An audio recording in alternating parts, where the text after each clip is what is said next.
Levítico, capítulo 7. Hoje, então, devocional Verbo Alfa Ômega, Levítico, capítulo 7. E aí chegamos, então, aqui em Levíticos, né? A tribo de Levi, que eram responsáveis por fazer os procedimentos no templo, no tabernáculo.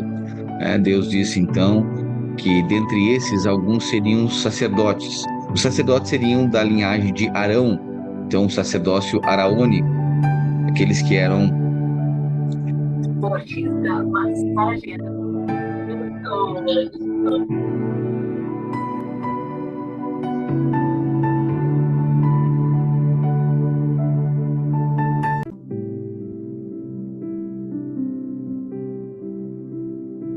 Ok. Então, aqueles que iriam executar os serviços sacerdotais eram descendentes de Arão. Então, daí o entendimento e de muitos serem do sacerdócio araônico, ok? Mas aqueles que eram responsáveis pelos serviços do tabernáculo eram então da tribo de Levi, eram então os levitas, né? E por isso o nome então do livro de Levítico, ok? E aqui em Levítico, nós vemos aqui Deus mostrando o seu caráter santo. Isso aponta para o resumo da vida da igreja: comunhão, o serviço e um viver sangue. E o que fica claro aqui em Levítico é que sem derramamento de sangue não há perdão.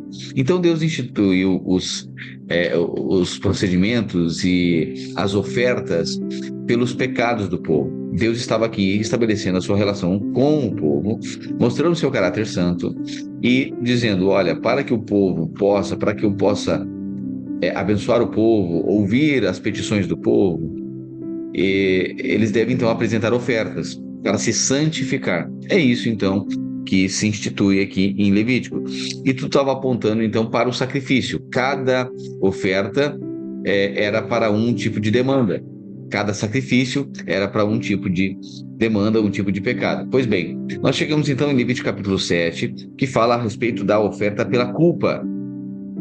E diferente de todos os outros, diferente até da oferta pelo pecado, aqui a oferta da culpa e a oferta do pecado, elas têm semelhanças e uma diferença. A semelhança é que nas duas havia confissão de pecado e havia também a imolação do animal. O animal deveria ser morto e o pecado deveria ser confessado, tanto na oferta pelo pecado e tanto na oferta pela culpa. Mas havia uma diferença. Na oferta pela culpa, essa agora do Levítico capítulo 7, havia necessidade de restituição, ok?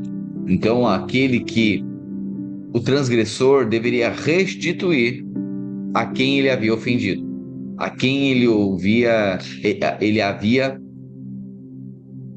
provocado dano, ok? Então, assim, essa oferta ela era oferecida em algumas situações. Por exemplo, uma situação em que alguém viu um crime e não denunciou esse crime. Quando alguém tocou em coisas impuras, por exemplo, deveria fazer essa oferta. Ela estava culpada, então, de um erro, de um pecado. Um roubo, por exemplo. A pessoa roubou, pegou, furtou, ela, então, agora deveria confessar o pecado, imolar o animal e devolver aquilo que havia sido roubado, mais um percentual, então, de 1/5, né, ou 20% para, para a pessoa que foi subtraída, ok? Outra situação é profanar coisas sagradas, né? A pessoa tornou impuro aquilo que era santo, algo sagrado, deveria oferecer essa oferta também. O pecado da avareza, então exigia, né, a restituição, ok? Então, algo importante falar também que essa oferta, ela não era de aroma agradável, ok? Diante do Senhor, não podia conter azeite, não podia conter incenso também, que simboliza a comunhão e a presença do Senhor, porque Deus não tem comunhão com o pecado, ok? Por isso, essa oferta não tinha incenso, não tinha azeite, e haveria então somente o animal ser morto, mas haveria a necessidade de restituição, ok? Então, vamos. Levítico capítulo 7 diz assim: esta é a regulamentação acerca da oferta pela culpa, que é a oferta santíssima. O animal da oferta pela culpa será imolado no local onde é imolado o animal do holocausto, e o seu sangue será aspergido por todos os lados do altar. Toda a sua gordura será oferecida, a cauda gorda e a gordura que cobre as vísceras, os 2 rins com a gordura que os cobre, que está perto dos lombos, o lóbulo do fígado, que será removido com os rins. O sacerdote os queimará no altar como oferta preparada no fogo, dedicada ao Senhor, é a oferta pela culpa. Todo varão entre os sacerdotes poderá comê-la, mas deve ser comida em lugar sagrado, é oferta santíssima. A mesma regulamentação aplica-se tanto à oferta pelo pecado quanto à oferta pela culpa.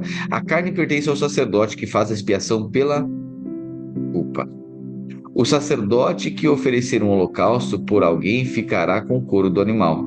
Toda oferta cereal assada no forno ou cozida em uma panela ou assadeira pertence ao sacerdote que a oferecer. Toda oferta cereal amassada com azeite ou não pertence igualmente a todos os filhos de Arão.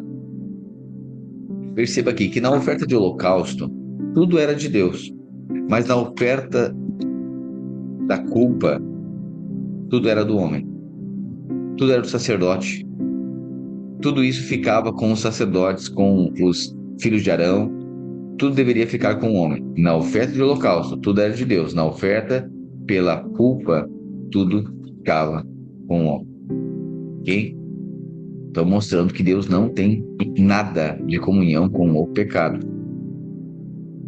Esta é a regulamentação acerca do sacrifício de comunhão que pode ser apresentado ao Senhor. Se alguém o fizer por gratidão, então deverá oferecer como sua oferta de gratidão roscas sem fermento amassadas com azeite e pães finos sem fermento, untados com azeite, pães da melhor farinha, bem amassados e misturados com azeite. Com o seu sacrifício de comunhão por gratidão apresentará uma oferta de pães com fermento. De cada oferta, trará uma parte como contribuição ao Senhor, que será dada ao sacerdote que asperge o sangue das ofertas de comunhão. A carne do sacrifício de comunhão por gratidão será comida no dia em que for oferecida. Nada poderá sobrar até o amanhecer. Se, contudo, seu sacrifício for resultado de um voto ou for um sacrifício voluntário, a carne do sacrifício será comida no dia em que for oferecida, e o que sobrar poderá ser comido no dia seguinte, mas a carne que sobrar do sacrifício até o terceiro dia será queimada no fogo. Se a parte da carne do sacrifício de comunhão for comida ao terceiro dia, ele não será aceito. O sacrifício não será contado em favor de quem o ofereceu, pois a carne estará impura. Quem dela comer sofrerá as consequências da sua iniquidade. A carne que tocar em qualquer coisa impura não será comida, será queimada no fogo. Qualquer outra carne poderá ser comida por quem estiver puro. Se, porém, alguém estando impuro comer da carne do sacrifício de comunhão que pertence ao Senhor, será eliminado do meio do meu povo. Se alguém tocar em alguma coisa impura, seja impureza humana, seja animal, seja qualquer outra coisa impura ou proibida, e comer da carne do sacrifício de comunhão que pertence ao Senhor, será eliminado do meio do seu povo. O Senhor disse a Moisés: diga aos israelitas, não comam gordura alguma de boi, carneiro ou cabrito. A gordura de um animal encontrado morto ou despedaçado por animais selvagens pode ser usada para qualquer outra finalidade, mas vocês não deverão comê-la. Então perceba aqui mais uma vez, né? Deus proibindo aqui o povo de comer gordura e logo mais, né, vai dizer que sangue também. Sangue aponta para a vida. E a gordura aqui era totalmente do Senhor. Deus então estava cuidando também da saúde do seu povo, né? Isso é algo interessante, né? Até eu vim falando sobre isso. Quero encorajar você. Não sei se você já provocou aí nesse primeiro mês do ano alguns exames de rotina. Eu indico para você, vá num posto perto da sua casa aí, né? Numa unidade básica de saúde, e peça exames de rotina, exame de sangue aí, os exames de rotina mesmo, para você verificar.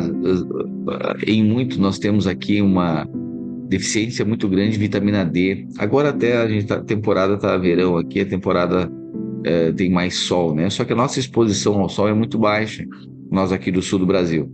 Então, nós temos majoritariamente uma deficiência em vitamina D e vitamina B12 também.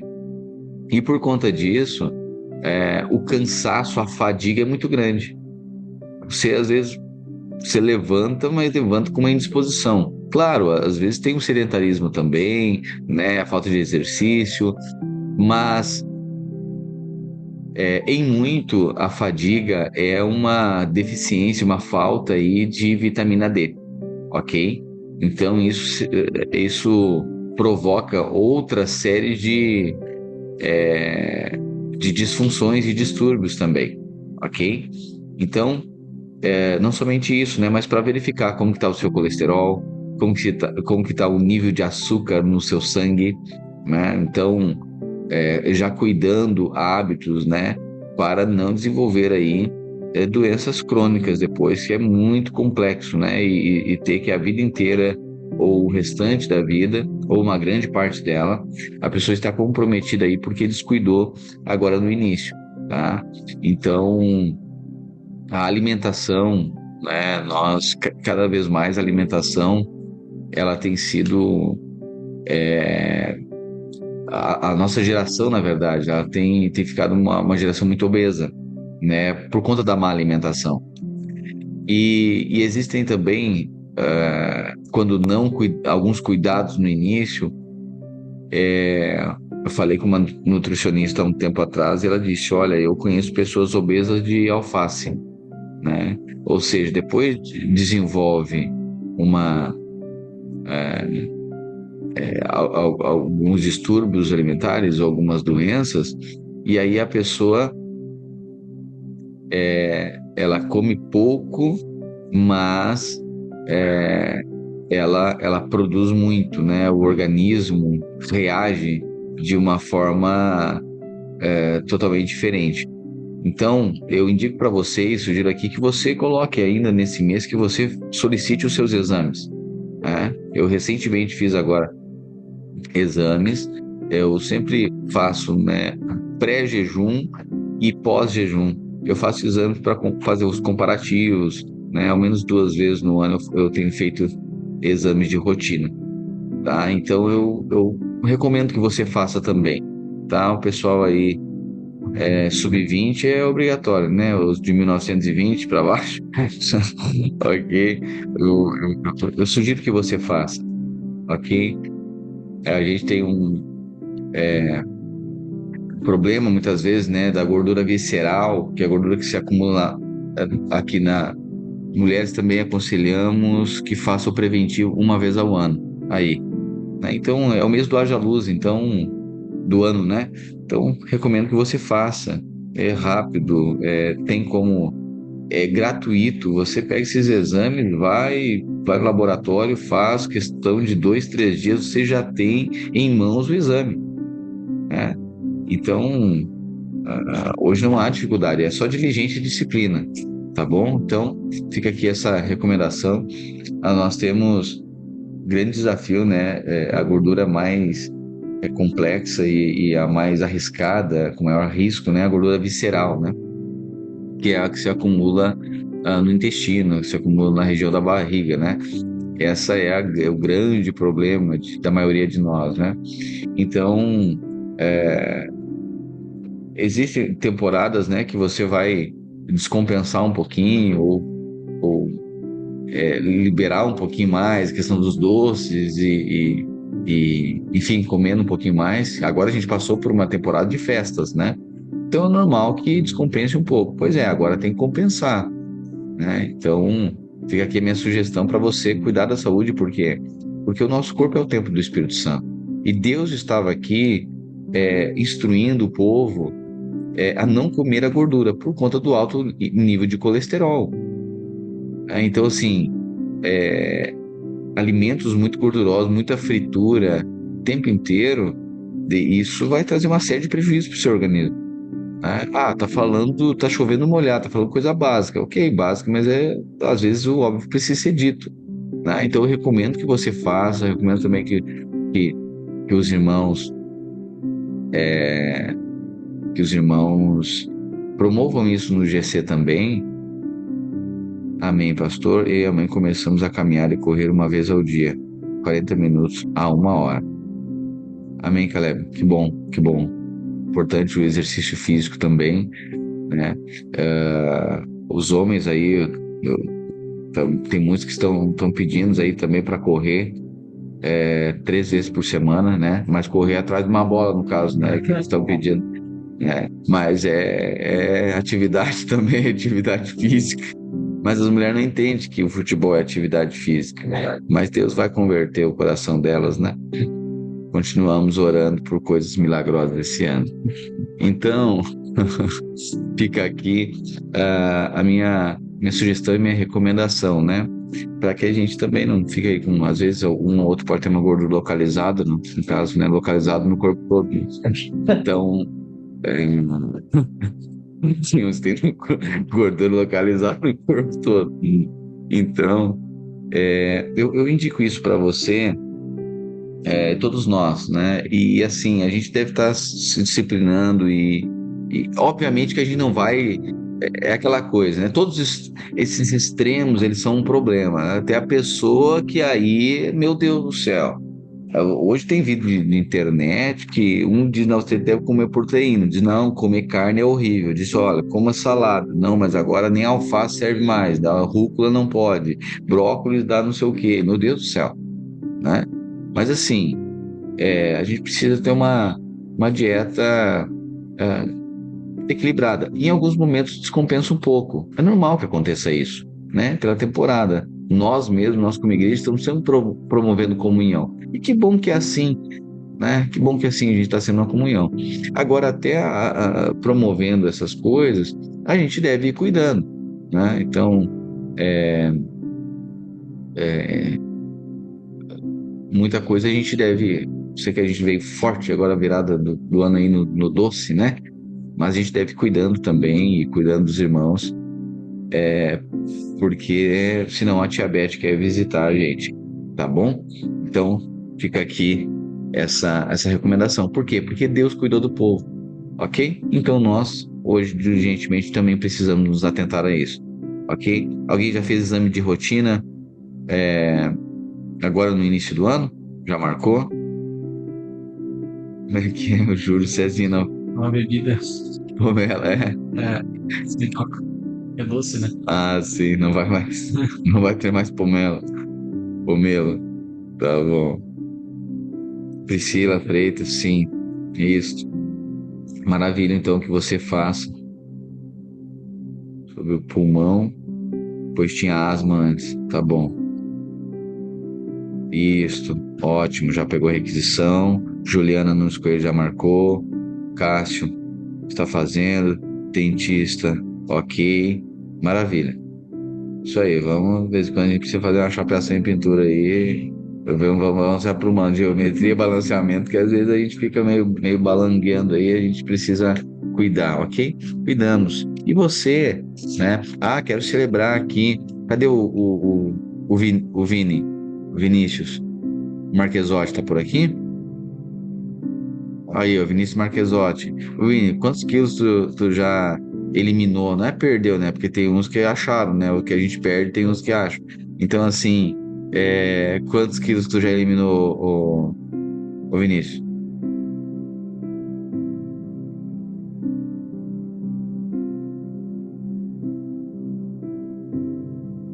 Tá contando? 12, 13, 14. Vamos lá. Comecei o ano passado com 140 quilos, terminei com 120. Ó, já eliminou 20 quilos, ok? E continua, né, ô Vini. E uma coisa que eu peço até os irmãos, entende? Em comunhões e coisa assim, estejam. Primeiro quero celebrar, viu, Vini? Parabéns, tá? Parabéns. É claro, tu já é alto, tu tem estrutura óssea, física, o teu porte é assim, né? Então, ok, eu acho que imagino que a tua média aí deva ser o quê? Uns 100 quilos pelo teu tamanho? Deve ser isso? Não sei qual é. mais ou menos o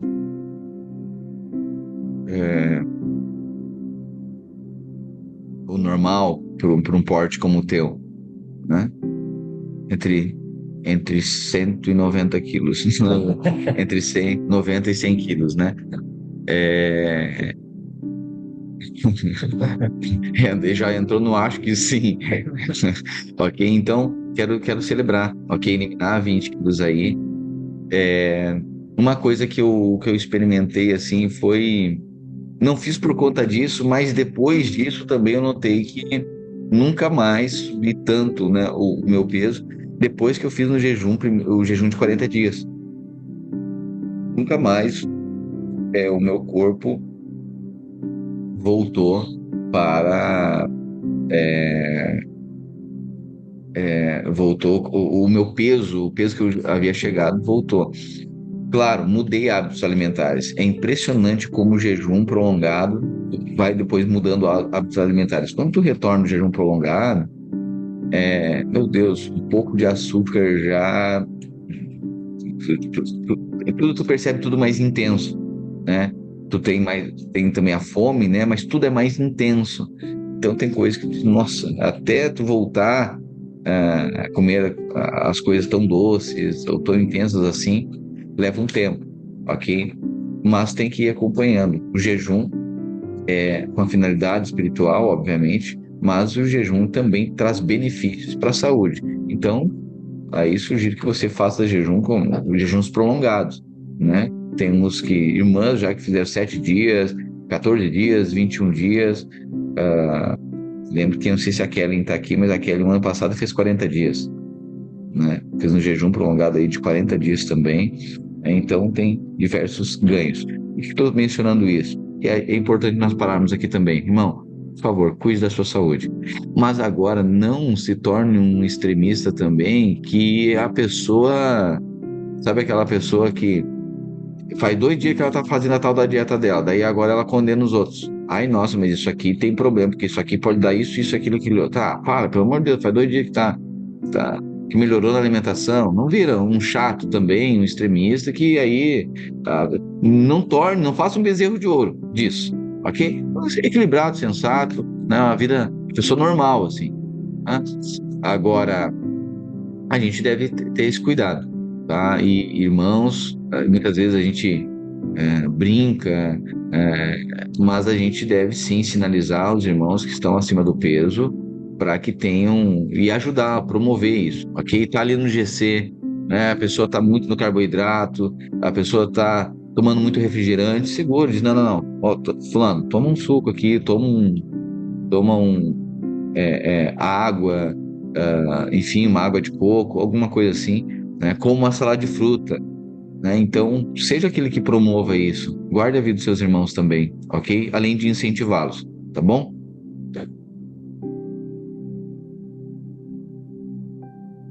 25. Quem comer a gordura de um animal apresentado como oferta preparada no fogo ao Senhor será eliminado do meio do meu povo, do seu povo. Onde quer que vocês vivam, não comam o sangue de nenhuma ave nem de animal. Toda pessoa que comer sangue será eliminada do meio do seu povo, ok? Então Deus proibiu comer sangue porque sangue apontava para a vida, ok?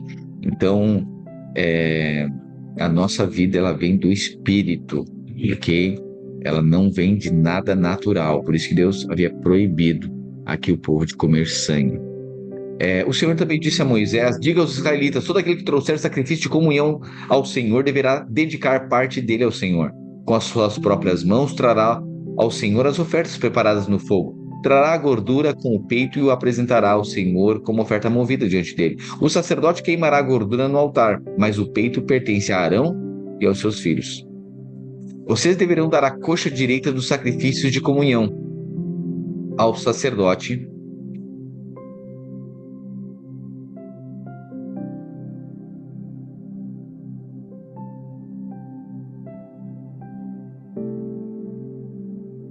como contribuição. O filho de Arão, que oferecer o sangue e a gordura da oferta de comunhão, receberá a coxa direita como porção. Do sacrifício de comunhão dos israelitas, tomei o peito que é movido ritualmente, e a coxa que é ofertada, e os designei ao sacerdote Arão e seus filhos como porção perpétua tirada dos israelitas. Essa é a porção das ofertas preparadas no fogo ao Senhor, destinada a Arão e aos seus filhos no dia em que foram apresentadas para servir ao Senhor como sacerdotes. Foi isso que o Senhor ordenou dar a eles no dia em que foram ungidos entre os israelitas. É um estatuto perpétuo para as suas gerações. Esta é a regulamentação acerca do holocausto, da oferta de cereal, da oferta pelo pecado, da oferta pela culpa, da oferta de ordenação e do sacrifício de comunhão. O Senhor entregou a Moisés no monte Sinai, no dia em que ordenou aos israelitas que apresentassem as suas ofertas ao Senhor no deserto do Sinai. Ok? Então aqui foram as ofertas. A gente viu todo o procedimento, como que deveriam ser feitas as ofertas dedicadas ao Senhor. Ok? Oferta para perdão de pecados. Agora, em Levítico 8, nós chegamos aqui em um momento que Deus define como que deveria ser feita a ordenação dos sacerdotes, a ordenação sacerdotal. Então, daqueles que eram da tribo da descendência de Arão, eles deveriam então ter um procedimento para que fossem levantados, instituídos, ordenados ao sacerdócio. O Senhor disse então a Moisés: traga Arão e os seus filhos, as vestes deles, o óleo da unção, o novilho para oferta pelo pecado, os 2 carneiros e os cestos de pães sem fermento. Traga toda a comunidade reunida na entrada da tenda do encontro. Moisés fez conforme o Senhor lhe tinha ordenado, e a comunidade reuniu-se à entrada da tenda do encontro. Então Moisés disse à comunidade: foi isso que o Senhor mandou fazer. Depois Moisés apresentou Arão e os filhos dele à frente e mandou-os lavar-se com água. Pôs a túnica em Arão, colocou nele o cinto e o manto e pôs sobre ele o colete sacerdotal. Depois prendeu o manto sacerdotal nele com o cinturão. Colocou também o peitoral, no qual pôs o urim e o tumim, e o colocou o turbante na cabeça de Arão, e com o diadema de ouro, isto é, a coroa sagrada, na frente do turbante, conforme o Senhor tinha ordenado a Moisés. Então perceba que o desejo de Deus, e isso aponta para a nossa vida, né? É o desejo de instituir o sacerdócio. O desejo de Deus sempre foi ter uma nação de reis e sacerdotes. Ok? Então, o que é o sacerdócio? O sacerdócio são aqueles que eles podem chegar diante de Deus, apresentar sacrifícios, render louvores, celebrar a comunhão com Deus. Esse é o sacerdote. O sacerdote tinha a função, naquela época, de levar as petições do povo para Deus e levar as orientações de Deus para o povo. Apocalipse diz que Deus nos constituiu em Cristo uma nação de reis e sacerdotes. Hoje eu e você podemos chegar diante do Senhor, diante do trono da graça, levar os nossos pedidos. Por isso que nós oramos. Nós oramos, fazemos pedidos. Ontem nós estávamos orando, hoje nós iremos orar novamente, apresentando pedidos diante do Senhor. A gente pode interceder por outras pessoas também, mas a gente também, você e eu, nós podemos ouvir o Senhor. Sabe, se tem uma glória que cada cristão pode carregar, é ter a capacidade de ouvir o Senhor. Então, você percebe aqui que essa consagração de Arão e os seus filhos, isso é pedagógico para nós. Na palavra de Deus diz que isso é um tipo, né? É uma representação de algo, de um princípio. Então, assim, Arão, como sumo sacerdote, é um tipo de Cristo. E nós somos o seu corpo. Então, você percebe que as orientações aqui, elas são instruções para nós. Primeira coisa, né? Deveria se lavar com água. Então, a água aponta para a santificação. Então, para nós termos comunhão com o Senhor, é necessário a santificação. Lavar com água, lavar com o Espírito, isso aponta para a vida santa. Eu e você precisamos ter uma vida santa. Eu e você precisamos carregar essa santificação, lavar com água. Que água é essa água do Espírito? Nós precisamos regar o Espírito em nós, nós precisamos provocar o Espírito em nós. Isso é se santificar. Também deveria colocar as vestes sacerdotais, né? As vestes,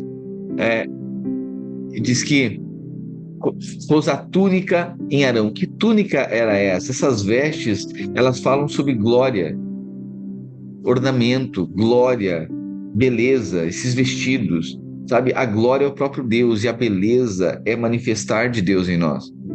Sabe, eu e você precisamos estar vestidos de Cristo.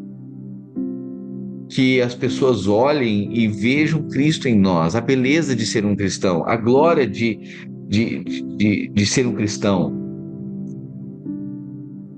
E algo interessante a mencionar é que antes da unção nós precisamos ter vestes de glória. Sabe, é quando as pessoas olham e vê que existe algo diferente em nós. Existe uma santidade, existe uma pureza, existe uma glória da vida de Cristo em nós. Isso é lindo, né? Quando você olha para a vida de alguém, você percebe que esse alguém é dedicado ao Senhor, que ele anda com Deus. Sabe que algumas pessoas você olha, você percebe que essa pessoa anda com Deus. Existe uma santidade, existe... Eu não falo aqui em termos exteriores, mas a maneira interior, o procedimento, a verdade que a pessoa carrega, a convicção que ela carrega, né? O quebrantamento que ela carrega também. Tudo isso você vai perceber alguém que tem glória, né? Isso fala de vestes. Essas são as nossas vestes. Então, o sacerdote deveria pôr a túnica, né? E a túnica era de linho. E a gente já falou aqui que túnica de linho aponta para atos de justiça dos santos, né? Então essa justiça é a justiça de Cristo. Nós já estamos vestidos da justiça de Cristo, mas nós ainda... Mas olha só, nós já temos a justiça de Cristo, sim. Ele é a nossa justiça, sim. Estamos vestidos de Cristo, sim. Mas nós precisamos vestir uma outra veste, que são as vestes nupciais. Olha como isso é interessante. Isso diz respeito a você viver pela fé e andar no Espírito.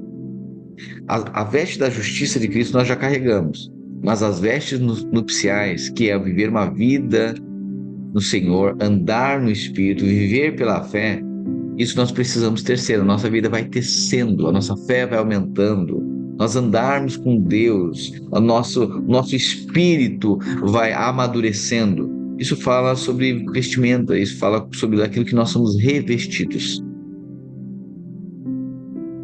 Porque nem todo aquele que veste vestes de linho fino vai reinar com ele. Para reinar com o Senhor é necessário vestes de linho fino, mas vestes nupciais também. Você tem atos carrega a justiça de Cristo, mas é necessário carregar uma paixão, uma devoção, uma entrega, um andar pela fé, um viver pela fé, um andar no Espírito, amadurecido no Espírito, apaixonado pelo Senhor. São estes que vão reinar. Então, nem todo aquele que tem a veste de justiça herdada por meio de Cristo Jesus vai reinar. É santo.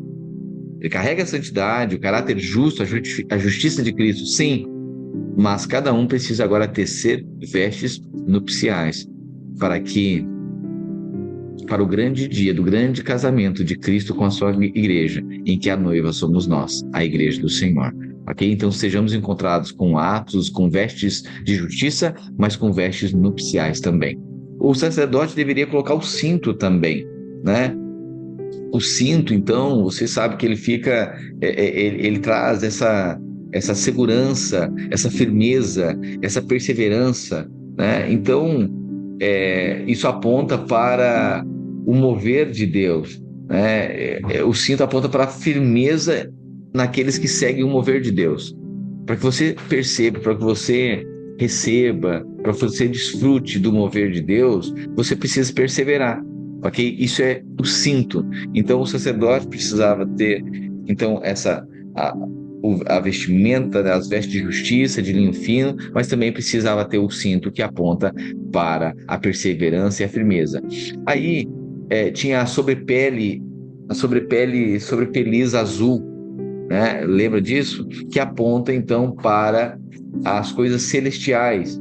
Então Perceba que você está revestido com a justiça de Cristo, mas a sua vida é uma manifestação celestial. Você manifesta realidade celestial, virtude celestial, fruto celestial, ok? Então, a estola, né, que era a túnica, sem essa peça, né, Arão não poderia orar, ok? Então, você vai perceber que, além disso, deveria também o sacerdote ter ali o peitoral, né, o Urim e o Tumim.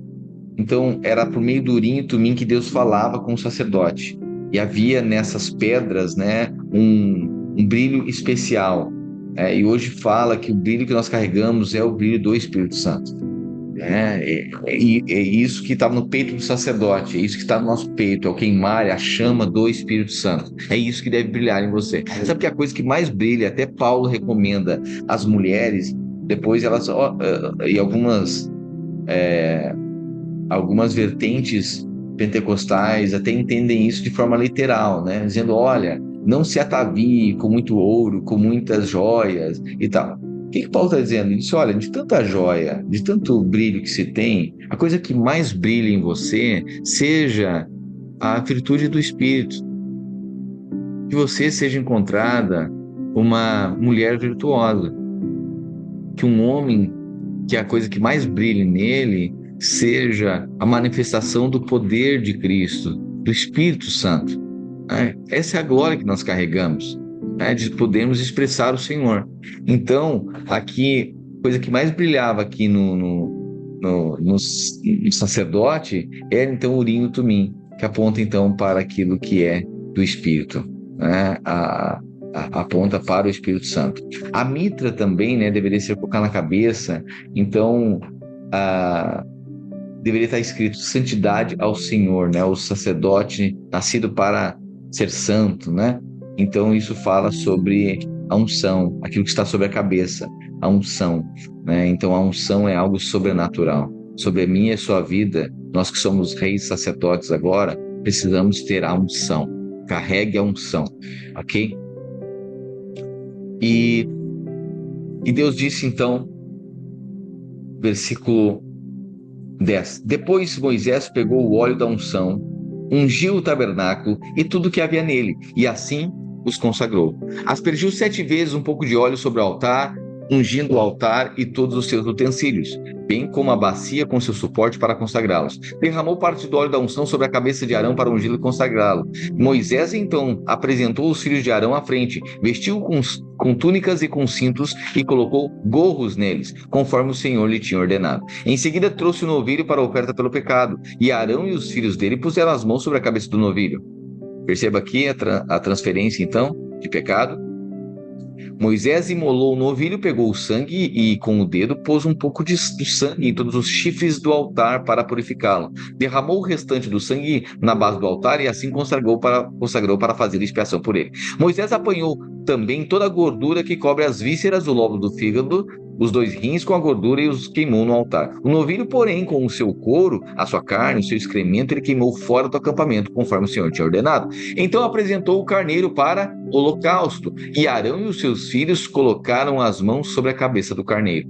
A seguir, Moisés imolou o carneiro e aspergiu o sangue por todos os lados do altar, em todos os lados do altar. Depois, cortou o carneiro em pedaços, queimou a cabeça, os pedaços e a gordura, lavou as vísceras e as pernas e queimou o carneiro inteiro sobre o altar. É o holocausto, oferta de aroma agradável ao Senhor. É a oferta preparada no fogo, conforme o Senhor lhe havia ordenado. Em seguida, apresentou o outro carneiro, o carneiro para a oferta de ordenação, e Arão e os seus filhos puseram as mãos sobre a cabeça do carneiro. Moisés imolou o carneiro e pôs um pouco de sangue no lobo da orelha direita de Arão, no polegar da sua mão direita e no polegar do seu pé direito. Moisés também apresentou os filhos de Arão e sobre cada um pôs um pouco do sangue no lóbulo da orelha direita, no polegar da mão direita e no polegar do pé direito. Aspergiu o restante do sangue por todos os lados do altar. Apanhou a gordura, a cauda gorda, toda a gordura que cobre as vísceras, o lobo do fígado, os 2 rins com a sua gordura e a coxa direita.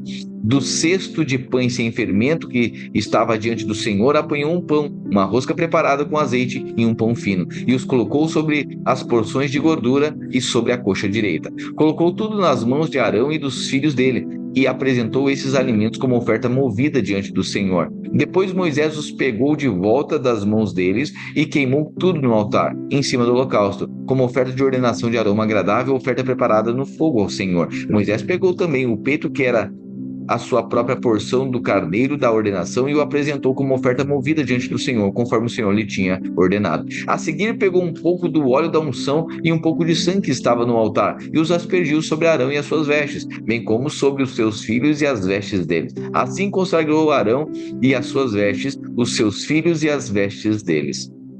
Moisés então disse a Arão e aos seus filhos: cozinhem a carne à entrada da tenda do encontro, onde deverão comê-la com o pão do cesto das ofertas de ordenação, conforme me foi ordenado. Arão e seus filhos deverão comê-la. Depois queimem o restante da carne e do pão.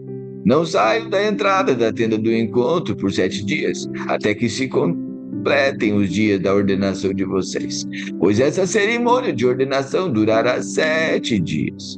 O que se fez hoje foi ordenado pelo Senhor para fazer expiação por vocês. Vocês terão que permanecer dia e noite à entrada da tenda do encontro por 7 dias e obedecer às exigências do Senhor, para que não morram. Assim me foi ordenado. Arão e os seus filhos fizeram tudo o que o Senhor tinha ordenado por meio de Moisés. No 8º dia, Moisés convocou Arão, os filhos dele e as autoridades de Israel e disse a Arão: pegue um bezerro para a oferta pelo pecado e um carneiro para o holocausto, ambos sem defeito, e apresente-os diante do Senhor. Depois diga aos israelitas: tragam um bode para a oferta pelo pecado, um bezerro e um cordeiro, ambos de 1 ano e sem defeito para o holocausto, e um boi e um carneiro para a oferta de comunhão, a fim de sacrificá-los diante do Senhor, bem como oferta de cereal amassada com azeite, pois hoje o Senhor aparecerá a vocês. Levaram então tudo que Moisés havia ordenado para a frente da tenda do encontro, e a comunidade inteira aproximou-se e ficou em pé diante do Senhor. Moisés lhes disse: foi isso que o Senhor ordenou que façam, para que a glória do Senhor apareça a vocês. Moisés disse a Arão: aproxime-se até o altar e apresente a sua oferta pelo pecado e o seu holocausto, e faça expiação por você mesmo e pelo povo. Apresente a oferta pelo povo e faça expiação por ele, conforme o Senhor ordenou. Arão se aproximou do altar e imolou o bezerro, como oferta pelo pecado em favor de si mesmo. Os seus filhos levaram-lhe o sangue, e ele molhou o dedo no sangue e o pôs nos chifres do altar. Depois derramou o restante do sangue na base do altar, onde queimou a gordura, os rins, o lóbulo do fígado da oferta pelo pecado, conforme o Senhor tinha ordenado a Moisés. A carne e o couro, porém, queimou fora do acampamento. Depois imolou o holocausto. Os seus filhos lhe entregaram o sangue, e ele o aspergiu por todos os lados do altar. Entregaram-lhe em seguida o holocausto pedaço por pedaço com a cabeça, e ele os queimou no altar. Lavou as vísceras e as pernas e as queimou em cima do holocausto sobre o altar. Depois Arão apresentou a oferta pelo povo. Pegou o bode para a oferta pelo pecado do povo e o imolou como oferta pelo pecado, como fizera com o primeiro. Apresentou o holocausto e ofereceu-o conforme a ordenança. Também apresentou a oferta de cereal, pegou um punhado dela e o queimou no altar. Também, além do holocausto da manhã, imolou o boi e o carneiro como sacrifício de comunhão pelo povo. Seus filhos levaram-lhe o sangue, e ele aspergiu por todos os lados do altar as porções de gordura do boi e do carneiro, a cauda gorda, a gordura que cobre as vísceras, os rins e o lóbulo do fígado. Eles puseram em cima do peito, e Arão queimou essas porções de gordura no altar. Em seguida, Arão apresentou o peito e a coxa direita do animal como oferta movida diante do Senhor, conforme Moisés tinha ordenado. Depois Arão ergueu as mãos em direção ao povo e o abençoou. Tendo oferecido a oferta pelo pecado, o holocausto e a oferta de comunhão, desceu. Assim Moisés e Arão entraram na tenda do encontro. Quando saíram, abençoaram o povo, e a glória do Senhor apareceu a todo o povo. Saiu fogo da presença do Senhor que consumiu o holocausto e as porções de gordura sobre o altar. Quando todo o povo viu isso, gritou de alegria e prostrou-se com o rosto em terra. Aleluia. Então, aqui a consagração dos sacerdotes, né? As ofertas feitas agora. Primeiro foram as ofertas, Deus institui as ofertas pelo pecado do povo, e aí depois Deus então agora manda consagrar, ordenar Arão e os seus filhos para os serviços no tabernáculo, ok? E eles fizeram então essas ofertas, fizeram esse procedimento, essa consagração, e Deus aceitou. Veio fogo do céu e consumiu a oferta no holocausto. Então o povo fica alegre, por quê? Porque a presença se manifestou. Ou seja, era a segurança, a confiança que a presença estava com eles. Ok? Hoje eu e você, por meio do Espírito, você percebe o tanto que era complexo, o tanto que era litúrgico aqui ter acesso à presença? É muito complexo, pela santidade de Deus. Mas hoje, por meio de Cristo Jesus, eu e você fomos santificados. Eu e você temos acesso à presença de Deus. Irmãos, é tão rico. Ontem à noite, hoje não será diferente, sabe? Assim, algumas fagulhas de oração, algumas fagulhas, porque nós já temos o Espírito, a glória já manifesta. São algumas sentenças, sabe? É um louvor que você está ouvindo, é um momento que só você lembrar, só falar, só nós lendo sobre isso aqui, você percebe seu coração queimando, a presença, parece que a glória de Deus começa a manifestar, a presença do Espírito começa a manifestar. Ontem tem relato de pessoas dizendo o seguinte: a gente chegou ali para orar e tal, então, ok, eu estava cansado, um dia de serviço e tal, mas bastaram alguns minutos de oração, a pessoa está renovada, porque é algo espiritual. Você toca em realidades espirituais, a glória manifesta, a glória de Deus, o Espírito Santo manifesta, você se renova no Espírito. Quero declarar, seja renovado no Espírito. Renove-se no Espírito. Sabe, essa vida piedosa, é isso que estava acontecendo aqui com o povo. Então, eles foram aceitos, né? A oferta foi aceita, Arão foi instituído, estabelecido, seus filhos como sacerdotes, e agora eles poderiam, então, levar as petições do povo diante de Deus e as orientações de Deus diante do povo, ok? Isso aqui é questão aí de quiz, hein? Qual era a função do sacerdote? Então, sabe que a função do sacerdote era levar as petições do povo diante de Deus e ouvir as orientações de Deus e levá-las diante do povo, ok? Levítico capítulo 10, olha agora como é interessante, tem um hiato aqui, nesse momento de celebração, de instituição do tabernáculo, agora tem um hiato aqui que fala sobre Nadab e Abiú. Olha agora, Nadab e Abiú, filhos de Arão, pegaram cada um o seu incensário, nos quais acenderam fogo, acrescentaram incenso e apresentaram fogo estranho ou fogo não autorizado diante do Senhor, ao contrário do que ele lhes havia ordenado. Então saiu o fogo da presença do Senhor e os consumiu, e eles morreram diante do Senhor.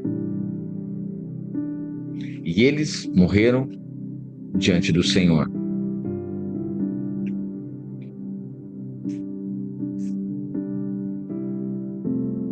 Espera aí.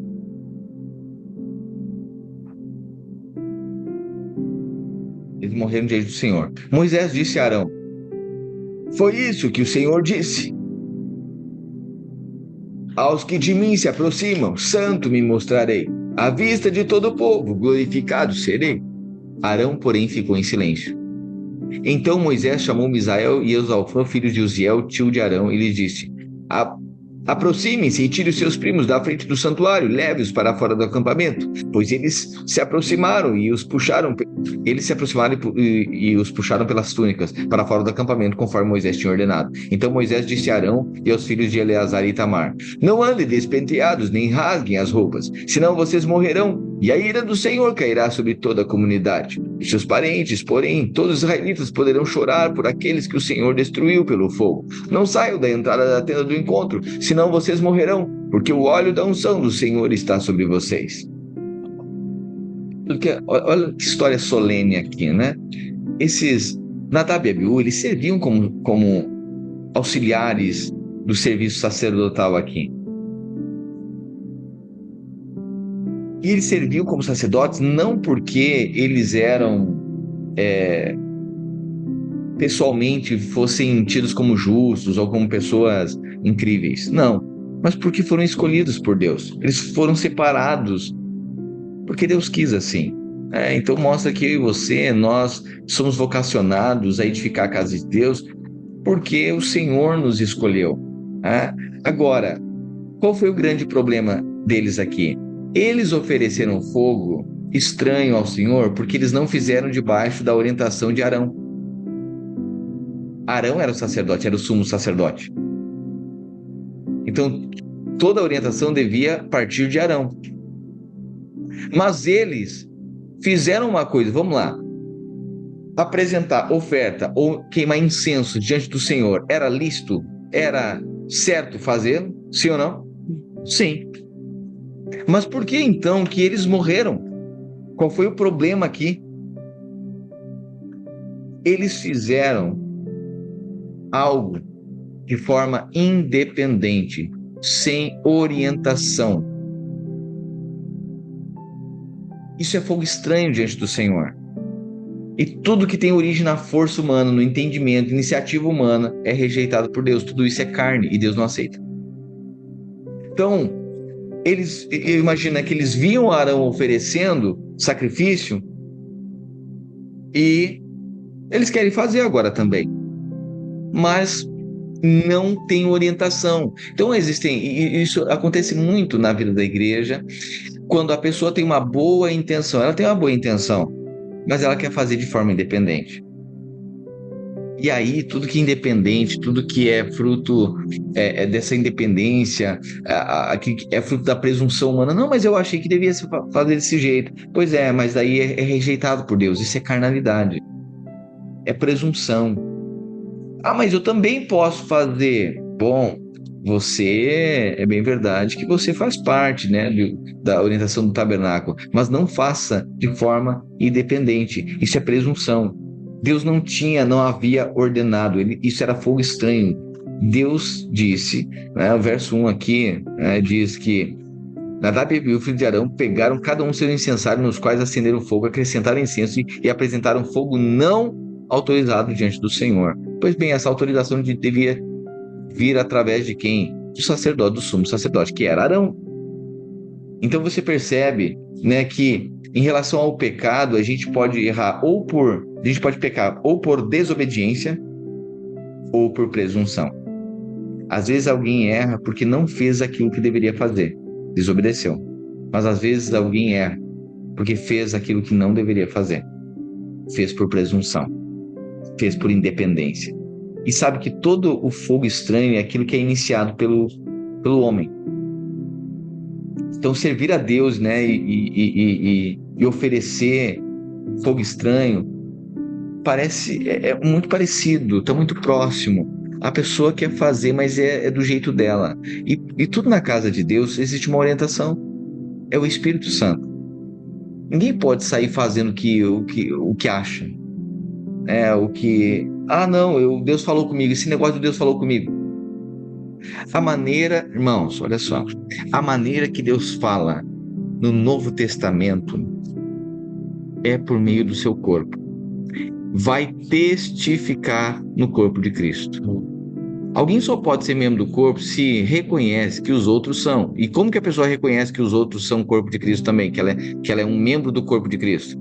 Reconhecer é ouvir quando esses irmãos, eles oram, buscam uma orientação de Deus. E aí digo, olha, irmão, eu acho que é momento agora de não fazer dessa forma.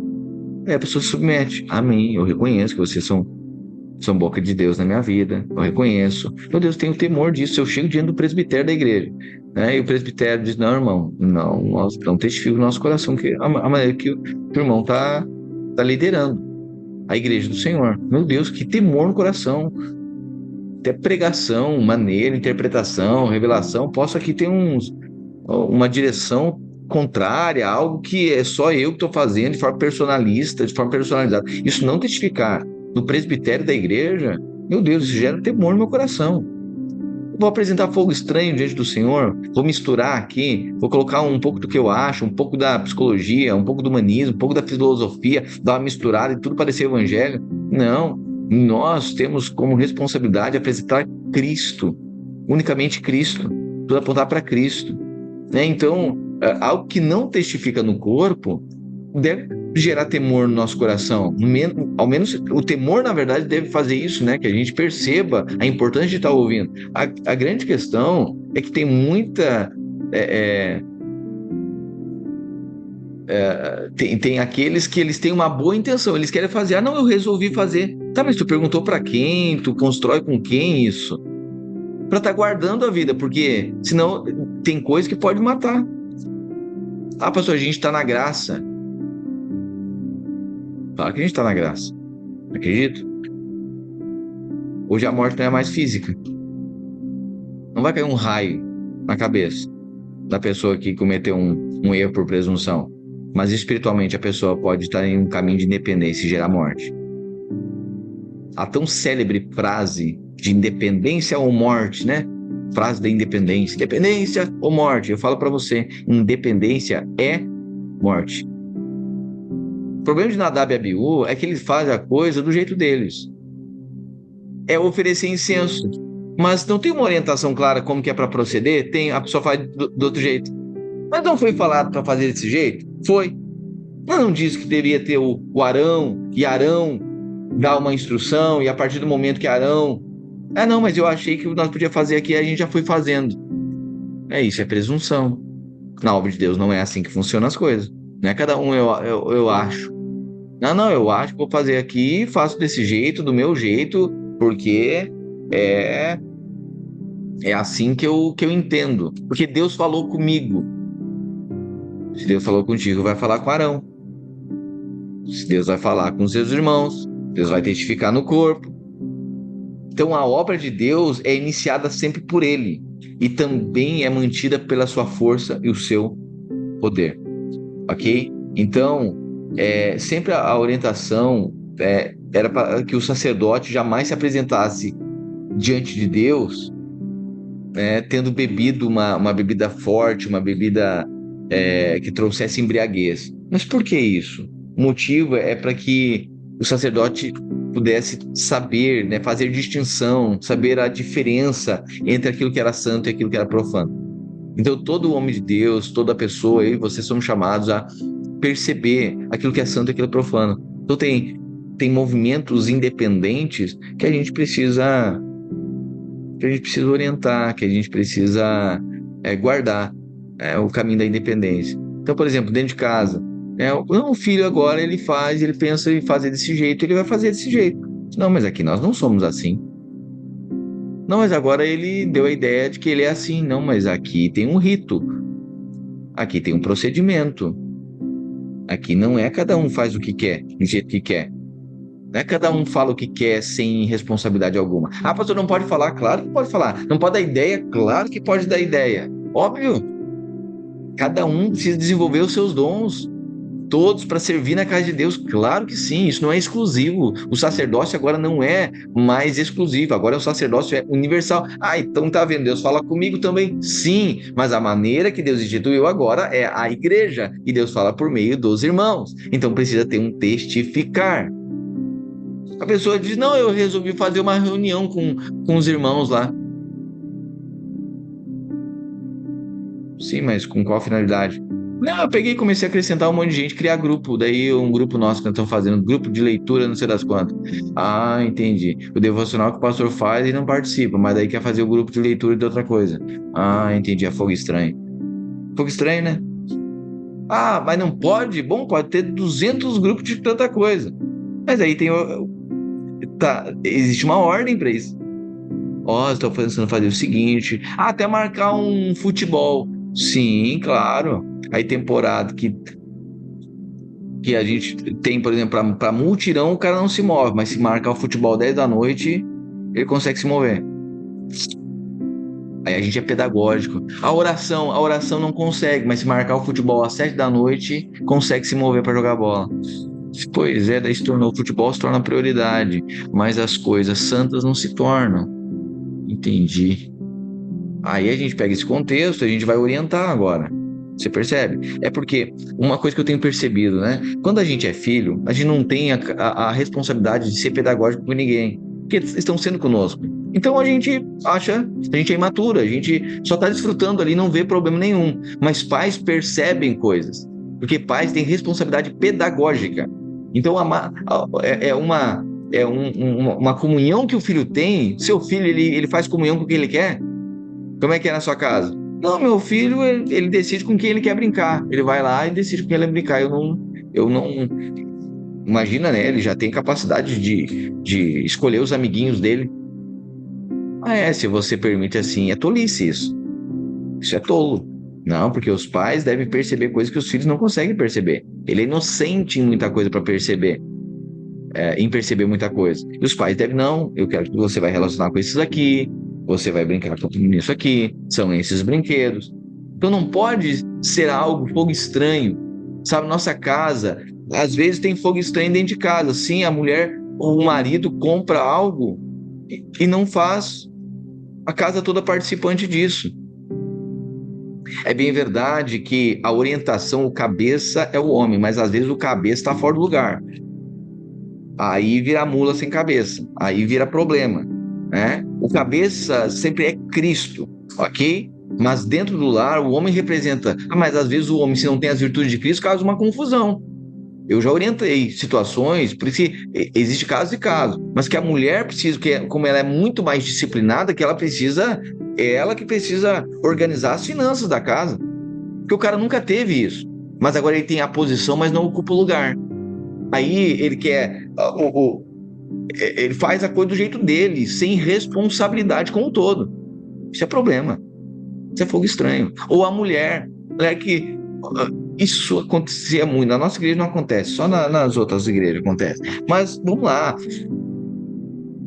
Mulher, ou quem quer que seja, né? Filhos também, que pegam dinheiro dos pais, ou a mulher pega uma parte, ou pega escondido, ou não revela tudo e compra coisa escondido. Isso é fogo estranho, não faça isso. Não faça isso. Isso traz problemas, prejuízos, consequências gravíssimas para dentro de uma relação. Está encoberto, é fogo estranho, faz de forma independente. Eu sei que algumas entram num caminho dizendo, pastor, mas também se eu não fizer, não cuida, não dá. Bom, aí precisa levar para a luz, né? E aí existem casos, né, que ok, então a pessoa ali, o cara pega o dinheiro, mas isso não aparece conta paga, não aparece parcelamento resolvido. Bom, aí precisa ir para a luz, aí existe uma orientação específica para isso. Mas, a priori, é que ninguém faça algo que é fogo estranho, fazer algo escondido. Irmão, não faça algo escondido, não. É fogo estranho. Né? Dentro de casa, que tem a luz, e já saiu a luz. Eu e você, nós vivemos na luz. Tem orientação, compartilhe, né? Vai lá e diz, eu fiz aqui algo. Esse negócio aí de... Por favor, meu Deus do céu. Vemos uma epidemia, de jogos de azar, e é uma estupidez assim no mundo, é tão cego. Imagina, se você for num bar e tiver uma máquina caça-níquel lá, eles vão lá e aprendem a máquina. Mas você não tem problema nenhum de ter um na tela do seu celular, na palma da sua mão, ligado à sua conta bancária e ao recurso que você ganha. Aí as pessoas estão destruídas financeiramente por conta de tigrinho. Quem não tem relacionamento com o leão é tragado pelo tigrinho. Então é melhor que você sirva o leão da tribo de Judá, ouça o leão da tribo de Judá, do que seja tragado pelo tigrinho. Isso é fogo estranho, irmão. Não faça nada, por favor, não faça nada. Movimentos, sabe? Vai lá, pega um empréstimo escondido, não fala ninguém, não fala para uma mulher, não fala para ninguém, ou não fala para o marido, ou às vezes é um caos, sabe? É treva, isso é treva, é fogo estranho, é independência. Outra coisa, alguém pode dizer assim, né? É muito tênue entre a linha do. A gente pode olhar para Deus aqui e dizer, mas olha só, que controle que Deus tinha, tudo Deus controla, porque a gente não pode, e não foi instituído para ser também sacerdote? A gente não é também? Deus não fala comigo também? Que história é essa que tudo tem que perguntar? Bom, vamos lá. Quando a relação a gente percebe que isso não é o limite, ele nos guarda, a gente tem prazer nisso. A criança que percebe, alguém estava comentando ontem comigo, a Luana estava comentando, certo, a Luana estava comentando ontem, a gente estava conversando com o irmão, e aí estava dizendo que a gente, em momentos que a gente está fazendo algumas coisas aqui no Garden, então a Luana tá liderando alguma coisa, eu tô fazendo uma outra conversa, a gente sempre estabelece ou pede que alguém nos ajude e fica responsável pela Antonella, para ficar olhando ali, supervisionando, que são os nossos olhos, enquanto a gente não consegue, não tá alcançando, né? E aí esses dias, ah, chegamos no prédio, a Luana chegou no prédio e aí ela foi já pro auditório. E aí a Antonella ficou no hall de entrada. Daqui a pouco a Antonella veio correndo para ela e disse: Mãe, mãe, mãe, eu tô sozinha, a senhora não deixou ninguém para cuidar de mim. A Luana tinha deixado, mas não avisou ela. Aí a gente percebeu algo. Ela entendeu. Ela se sentiu insegura por não saber que tinha alguém para dar limite para ela. Olha que glória é isso. Ela entendeu. Ela disse: Mamãe, alguém, o que ela estava dizendo? Alguém coloca limites em mim, porque daí eu me sinto segura. Entendeu? Quem amadurece percebe que a orientação é para guardar, não é para trazer dano, punição, né? O fim disso tudo é que se sintam seguros. É segurança para sua vida. Meu Deus do céu, eu faço movimentos com o meu pastor Adroaldo, que é meu pai, eu não trato na familiaridade, não. Movimentos com a igreja, coisas que vamos investir, que vamos comprar, que precisamos definir, falar, peço orientação, coisas que talvez não vai ter nenhum, eu sei que não vai ter objeção, naturalmente falando, mas eu vou lá e falo, porque pode que perceba alguma coisa. Ok, eu também sei que isso não se torna um guru agora que eu não me movimento. Não, se ele mandar, eu faço. Não mandar, não faço. Tá caindo o teto aqui, mas ele não mandou, Arão não falou nada. Não estou falando sobre isso. Eu estou falando de nós fazendo um movimento que a gente sabe que a gente é guardado. Eu sei que existem alguns contextos de...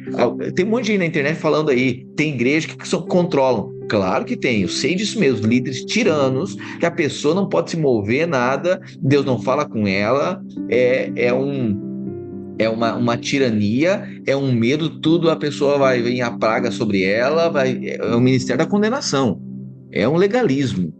Mas deixa eu falar para você, disciplina não é legalismo, não.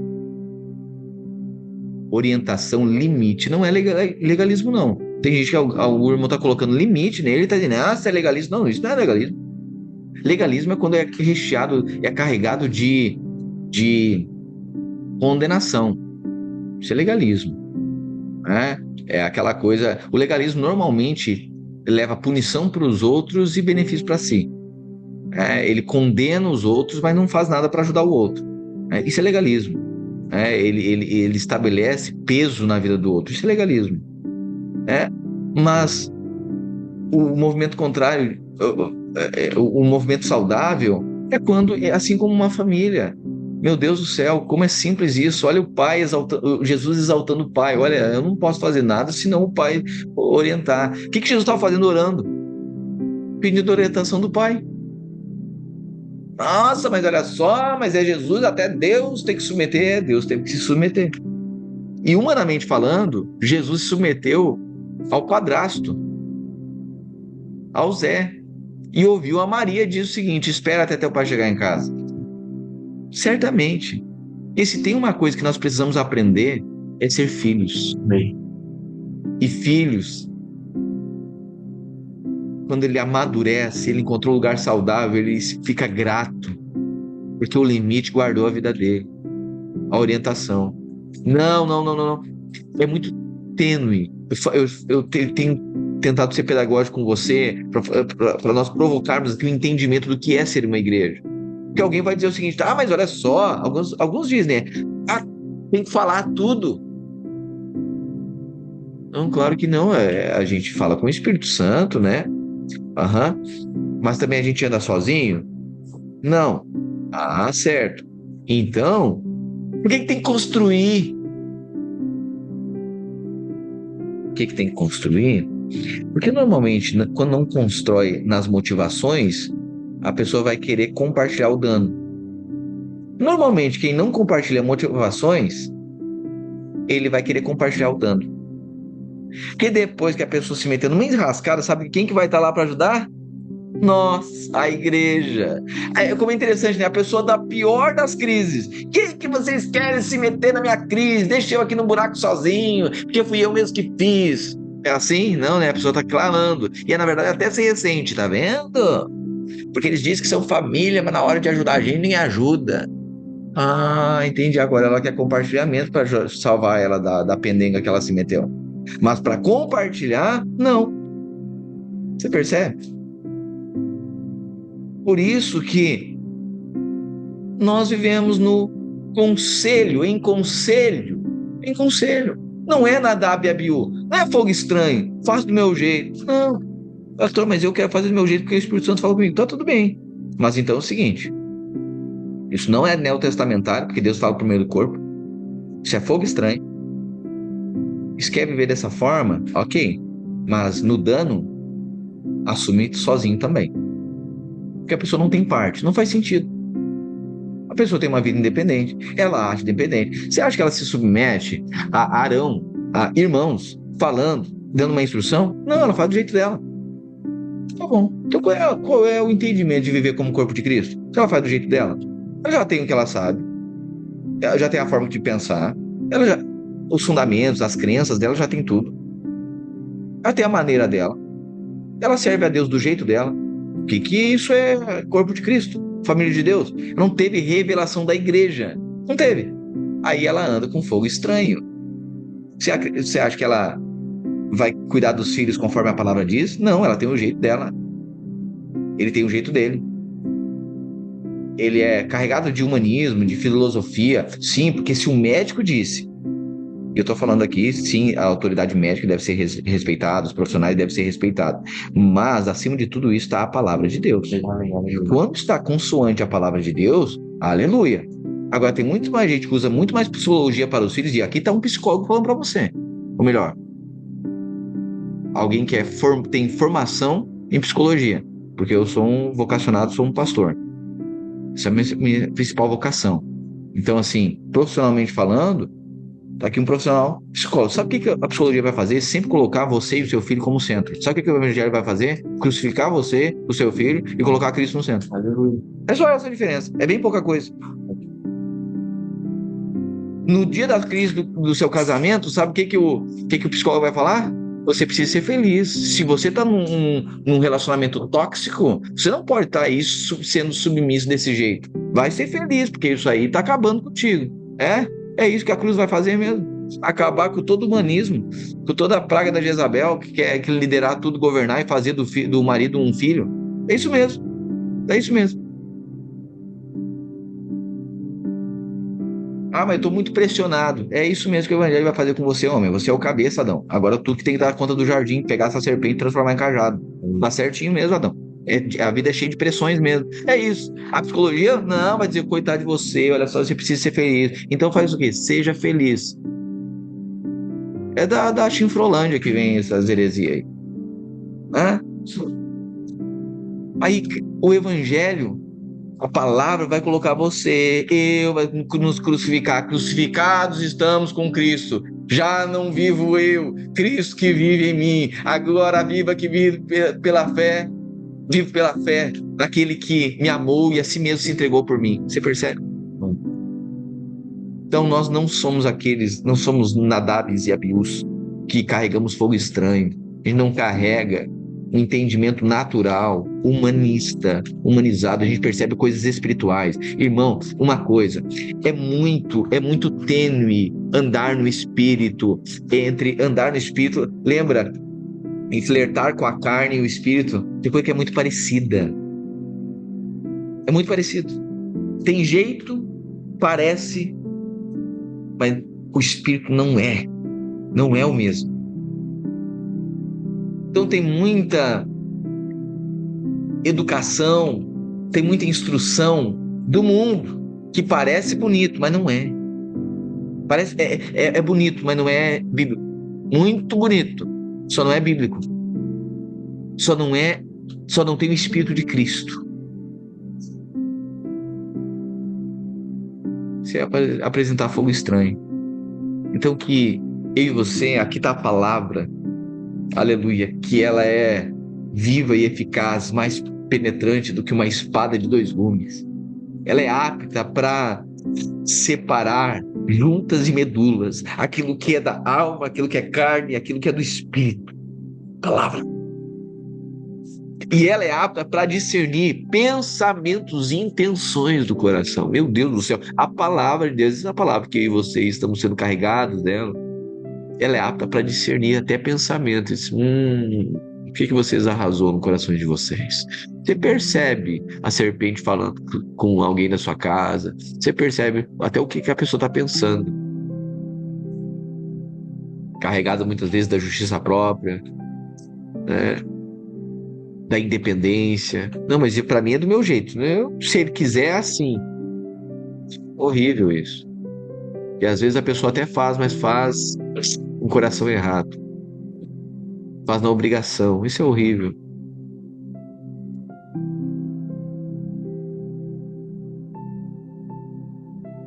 Ainda mais quando a gente vai viver de forma corporativa, né? A gente vai viver de forma compartilhada, uma vida compartilhada.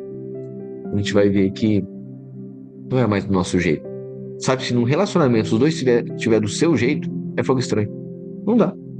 Tem que ter uma direção. Uma casa precisa ter uma direção. Um relacionamento precisa ter uma direção. Precisa ter uma só língua. Precisa ter um só pensamento, um só coração. Senão não dá. É fogo estranho. Ah, ele tem um jeito dele, eu tenho o meu. Ela tem um jeito dela, eu tenho o meu. Ok, ninguém está dizendo que que um vai virar igual ao outro. Mas o pensamento precisa ter unanimidade. Precisam ser unânimes. Unânimes de pensamento. Tem coisa que tem que ser igual. Você pode entender algo de forma diferente, mas você precisa ter o mesmo entendimento sobre algo. Ah, eu entendi Jesus dessa forma. Tu entendeu como? Ah, entendi no devocional. E tu lá na pregação. E tu no louvor. Ah, entendeu Jesus? Tá bom. Então a gente entendeu de forma diferente, mas todo mundo entendeu Jesus. Você percebe? Porque senão é fogo estranho. Então independência é morte. Independência é fogo estranho. Fazer do meu jeito. Porque eu sempre fiz assim. Porque eu achei.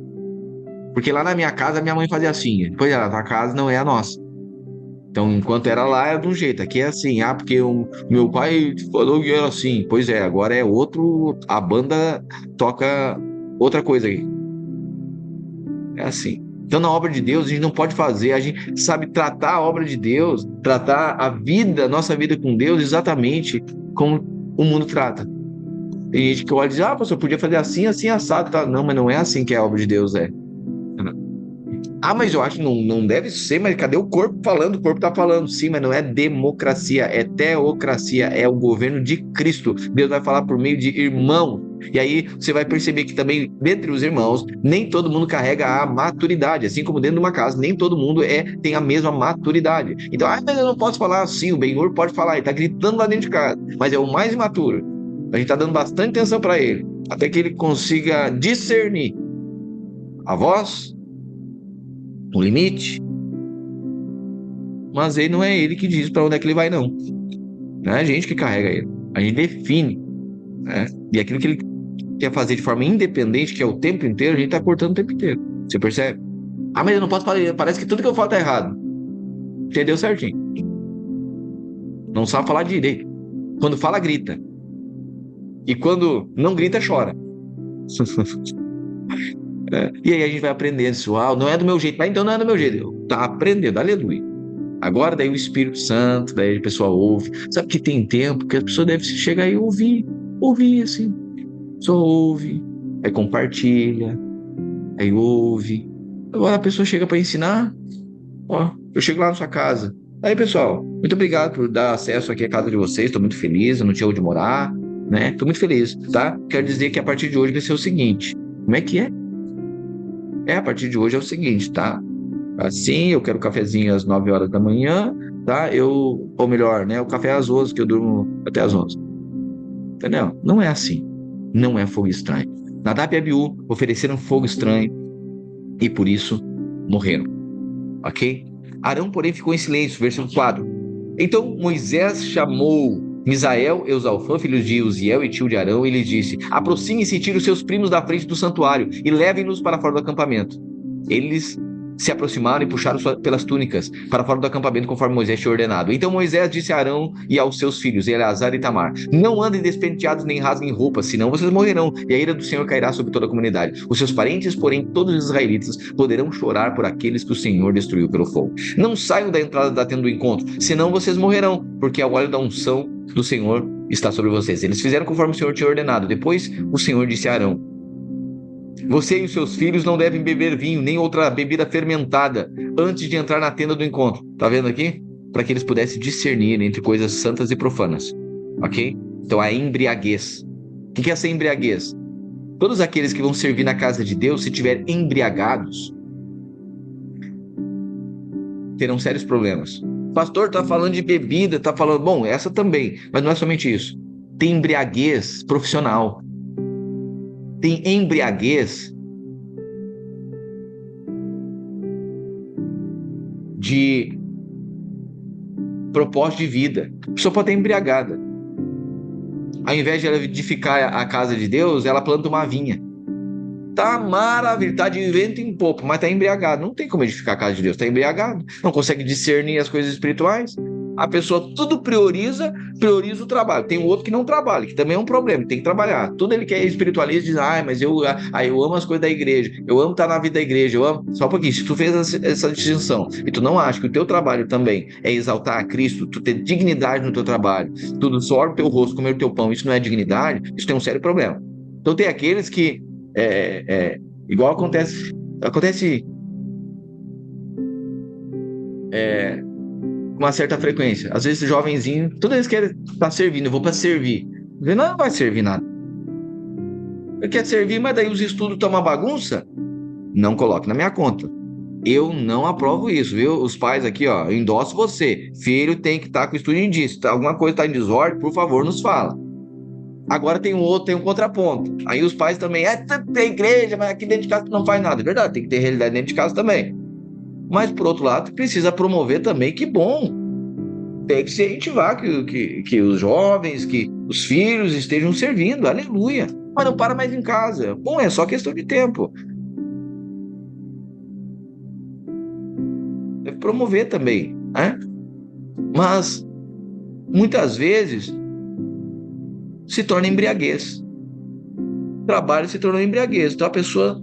Você não vê ela servindo, você não vê ela disposta a nada, não está na oração, não está no devocional, não está. O culto só vai fazer a liturgia no culto. Qual é a vida que essa pessoa tem com Deus? Você percebe? Não tem uma vida piedosa. Não, mas ela está cheia dos projetos. Mais uma vez, eu entendo. A gente não pode resumir. Olha só, não resuma a servir a Deus, cumprir vocação, a gente... limpar o garden, servir num grill, ou fazer alguma função na liturgia do prédio. O reino de Deus é muito grande. Então, alguém pode servir ao Senhor, edificar ao Senhor, lá na sua vocação de ser um político, por exemplo. Só que lá ele precisa fazer o quê? Ele precisa ser um canal. Ele vai expressar Cristo lá. Ele vai promover uma justiça social, de acordo com a palavra de Deus. E ele vai fazer com que ele vai estar ligado ao corpo de Cristo. Ele não é independente. Não, eu tenho meu ministério independente. Não, tu pode ser um político, mas tu está ligado à igreja, porque tudo deve convergir para a edificação da igreja. Quando parte da igreja, irmãos, meu sonho, eu tenho um sonho, alguns, né? Mas que nós formemos políticos a partir da vida da igreja, vocacionados em ser aqueles que fazem justiça social. Líderes, gente que lidere um hospital, lidere uma creche, lidere uma escola, uma empresa, empresário. Mas é difícil encontrar um empresário que não se embriaga. Ao invés de fazer vinho, ele planta uma vinha. Se embriaga com aquilo e agora tudo se tornou periférico. Os filhos se tornam periféricos, família se torna periférico, a vida da igreja se torna periférico e o nome está lá montando bezerro de ouro. Irmão, vai ficar por anticristo? Tem coisa que tem gente que está entesourando por anticristo, mas nós estamos entesourando para o reino dos céus, para Cristo, edificando. Lembre-se sempre, aquilo que Deus está edificando na terra é a igreja. Não resumimos que somente aqueles que estão nos servindo na escala, não sei o quê, no dia do culto, não sei das quantas, que esses são servos. Não resumamos a isso. Ok? O reino dos céus, né? Muito maior do que isso. No entanto, não é menos que isso. Não é menos que isso. Você percebe? Porque tudo precisa convergir para a edificação da casa de Deus. Então, alguém. Não sei, nem todos vão liderar. Tu tem que se tornar um líder de GC aqui. Não, mas ele é um líder lá na empresa dele. Ele, ao menos, é uma referência de oração, uma referência de homem de Deus. Ele promove, ele promove a salvação de pessoas, ele realiza encontros, ele chama irmãos, ele promove, leva para casa dele, e isso debaixo de orientação. Aleluia. Glória a Deus. Vamos lá. Tenho falado aqui, irmãos, em ambientes corporativos. Meu Deus, olha o espaço aqui. A pessoa não vai ser um líder de GC ali, mas ali ele vai liderar. Ele é um sacerdote ali, ele está provocando a manifestação da glória de Deus naquele lugar, sendo um agente de redenção. Ele entendeu o chamado, a vocação. O outro lá, um empresário, o cara está viajando direto. Ok. Eu tive uma conversa com o pastor Adroaldo anos atrás, falando até mesmo de jogadores de futebol, como o desafio por conta da agenda. Aí ele tava falando, a gente estava conversando e estava dizendo, pois é, né, mas se essa profissão engoliu tanto ele que não tem vida com Deus, isso não é de Deus. Porque parece que algumas profissões não, daí tem que entender que o cara, tá, mas só um pouquinho, daí o cara vai passar anos e não tem vida com a igreja. Nada com a igreja, é um ministério solo, desligado do corpo, morte. Morte. Aí tem aqueles que querem fazer independente, aí eles mesmos querem ser os pregadores da internet, fogo estranho, não tá ligado à igreja, fogo estranho. Você percebe? Então a casa de Deus, a obra de Deus, Arão aqui e os filhos não deveriam beber vinho, porque para saber discernir entre aquilo que é santo e aquilo que é profano. Amém? Você não está embriagado de vinho, você está cheio do Espírito Santo, você consegue discernir coisas santas e coisas profanas. E para nós o limite, a instrução, isso nos guarda. Eu me sinto guardado. Você se sente guardado? Amém. Amém? Aleluia. Que alegria ouvir isso e testemunhar isso também e ser guardado por isso. Pois bem, vocês têm que fazer separação entre o santo e o profano, entre o puro e o impuro, 11, e ensinar os israelitas todos os estatutos que o Senhor lhes deu por meio de Moisés. Então Moisés disse a Arão e aos filhos que lhe restaram, Eleazar e Itamar: peguem a oferta de cereal que restou das ofertas preparadas no fogo dedicadas ao Senhor e tratem de comê-la sem fermento junto ao altar, pois é santíssima. Como no lugar sagrado, porque é a porção que lhes foi designada, a você e aos filhos, das ofertas preparadas no fogo dedicadas ao Senhor. Assim me foi ordenado. Você, os seus filhos e as suas filhas poderão comer em algum lugar cerimonialmente puro o peito da oferta movida pelo sacerdote e a coxa da oferta. Essa porção foi designada a você e aos seus filhos como parte do sacrifício de comunhão dos israelitas. A oferta é coxa ofertada e o peito da oferta movida pelo sacerdote deve ser trazidos com as porções de gordura das ofertas preparadas no fogo para serem apresentados como oferta movida diante do Senhor. Esta será a porção como estatuto perpétuo para você e os seus filhos, conforme o Senhor te ordenado. Quando Moisés procurou por toda parte o bode da oferta pelo pecado e soube que já fora queimado, irou-se contra Eleazar e Itamar, os filhos de Arão, que restaram, e perguntou: por que vocês não comeram a carne da oferta pelo pecado no lugar santo? É santíssima. Foi dada a vocês para retirar a culpa da comunidade e fazer expiação por ela diante do Senhor. Como o sangue do animal não foi levado para dentro do lugar santo, vocês deveriam tê-lo comido na área do santuário, conforme ordenei. Arão respondeu a Moisés: hoje, eles apresentaram a oferta pelo pecado e o seu holocausto diante do Senhor. No entanto, com essas coisas que me sobrevieram, será que o Senhor teria considerado bom se eu tivesse comido a oferta pelo pecado hoje? Ao ouvir isso, Moisés ficou satisfeito. O Senhor disse a Moisés e Arão: diga aos israelitas, de todos os animais que vierem na terra, vivem na terra, estes são os que vocês poderão comer. Qualquer animal que rumina, cujo casco seja fendido e partido em dois. Vocês não poderão comer aqueles que só ruminam, nem os que só têm casco fendido. O camelo, embora rumine, não tem casco fendido e é impuro para vocês.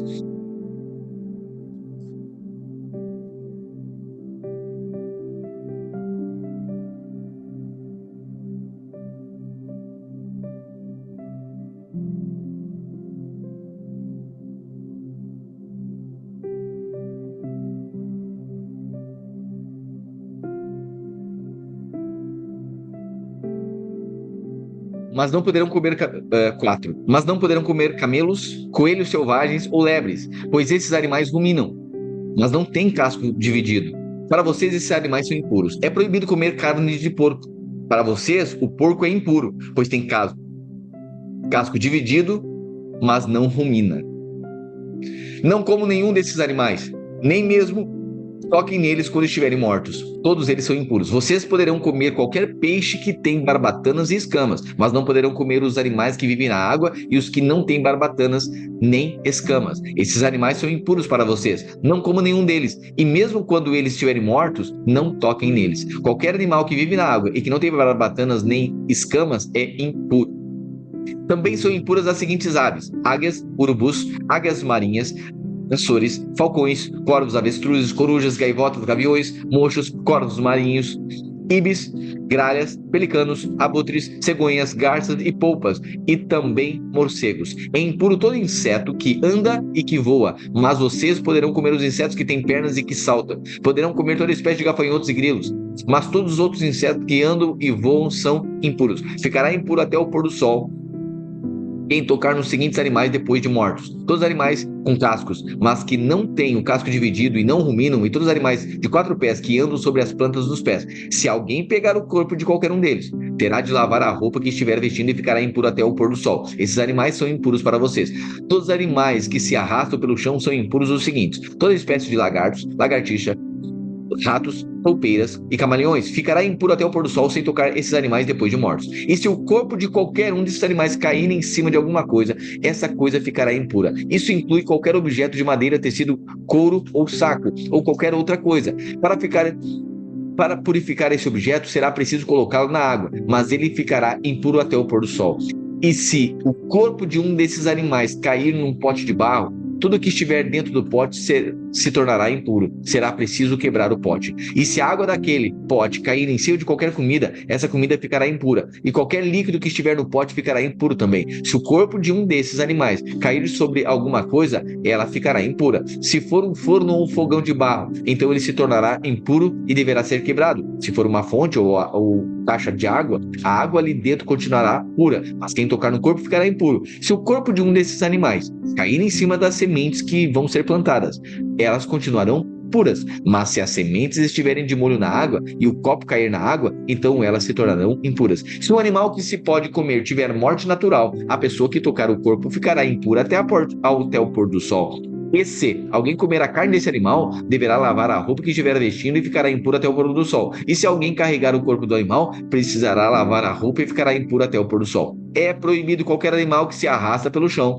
Esses animais são impuros. É proibido qualquer um deles, tanto aqueles que se arrastam como aqueles que andam de 4 patas ou mais. Não fiquem impuros e nojentos por comerem qualquer um desses animais. Eu sou o Senhor. Dediquem-se a mim, o Deus de vocês, e sejam completamente fiéis a mim, pois eu sou santo. Não fiquem impuros por causa de qualquer animal que se arrasta pelo chão. Eu sou o Senhor, que os trouxe do Egito, a fim de ser o Deus de vocês. Portanto, sejam santos, pois eu sou santo. São essas as leis a respeito dos animais e das aves, de todos os animais que vivem na água e de todos os animais que se arrastam pelo chão.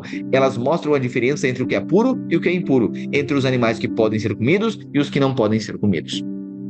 O Senhor Deus deu a Moisés as seguintes leis para o povo de Israel.